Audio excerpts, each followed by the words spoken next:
तो आज ଥିଲା मोर बर्थडे दिन शिव मंदिर के दर्शन कर शिव मंदिर एटा ताला दिया आम टुंग टांग घर के टाइम पले आसी।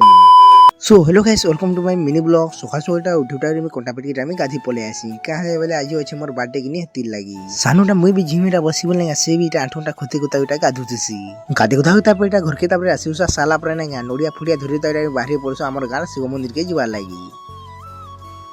शिव मंदिर के तापर पहुंची पूजा साला आई थी रविवार का से आती लगे ताला दी दी आम टिंग टांग डायरेक्ट घर के आए पले आस घर के तापर आसी साला आम सानो इे आठुटा खुते खुतारू पातल घटा चिटकुतुसी खावार लगी भुया भुई जुड़े तापर खाइकुआ साला फेटा बाहर पड़सु सामान छाड़ी जावा लगी मो नाना गुटेटा